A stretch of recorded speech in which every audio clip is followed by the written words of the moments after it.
اگر آپ لوگوں کو یہ پریس کانفرنس اچھا لگے تو آپ لوگوں نے آمین ضرور لکھنا ہے کمنٹ میں جا کر.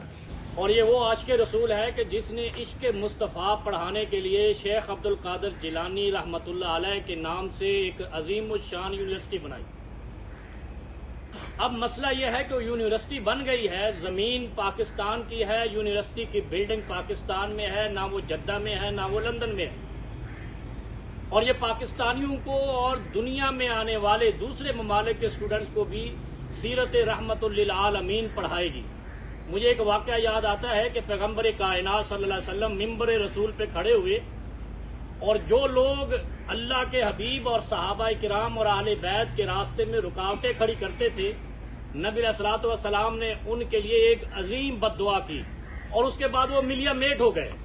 اور میرا دل کرتا ہے کہ جن نے کروایا ہے فیصلہ یا جنہوں نے یہ فیصلہ لکھا ہے، میرا رب ان پر دنیا کے پاگل کتوں کو مسلط کرے.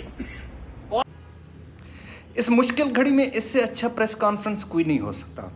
اس عالم دین کو اللہ تعالیٰ جزائے خیر دے. اس نے بہترین انداز میں بتایا ہے کہ القادر یونیورسٹی ہے کیا، وہ کس پرپز سے بنایا گیا ہے، اور جنہوں نے اس کا رستہ روکا ہے ان کے ساتھ انشاءاللہ وہی ہوگا جو ہے نا عالم دین فرما رہے ہیں. بارہ کچھ علماء وہ بھی تھے جنہوں نے کل جو ہے نا عطا ترڑ کے ساتھ بیٹھ کے پریس کانفرنس کیا، اور ان کو بھی آپ لوگ سنیں، اور اس کے بعد ان کے حق میں بھی جو آپ لوگوں کے دل سے دعا نکلے وہ کمنٹ میں منشن ضرور کیجئے گا. خدارہ پاکستان کو آپ نے ریاست مدینہ کے نام پر اور پاکستان کی نوجوان نسل کو، بچوں کو، بچیوں کو جو ریاست مدینہ کے نام پر آپ نے جس گمراہی کے اندھیرے کے کمرے کے اندر دھکیل دیا ہے اور بے راہ روی کا شکار کر دیا ہے، آپ مہربانی کریں، بس کریں، اس قوم کی نسل کو جینے کا حق دیں. جی تو یہ دونوں جو ہے نا علماء تھے، آپ نے سنے ہیں ان کو، آپ نے سنا ہے ان کو. دیکھیں، انسان کو پتہ ہوتا ہے کہ وہ تاریخ میں کس سائڈ پہ کھڑا ہے، ظالم کی سائڈ پہ کھڑا ہوا ہے یا مظلوم کی سائڈ پہ کھڑا ہوا ہے، وہ حق پہ ہے یا باطل پہ ہے. تو یہ انسان کو پتہ ہوتا ہے، بخوبی پتہ ہوتا ہے.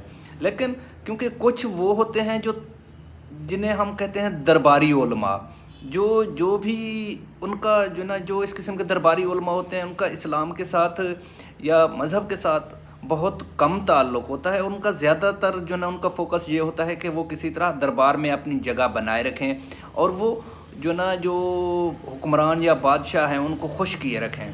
تو جو دوسرے کچھ علماء ہوتے ہیں وہ ہر دور میں حق کا علم بلند کرتے ہیں. اور ہم نے دیکھا ہے ماضی میں ایسے بہت سارے علماء تھے جنہوں نے جو ہے نا وقت کے جو فرعون تھے یا جو وقت کے حکمران تھے ان کے خلاف جو ہے نا آواز حق بلند کیا، پھر ان کے ساتھ ظلم بھی ہوا. یہ بھی تاریخ میں ہے.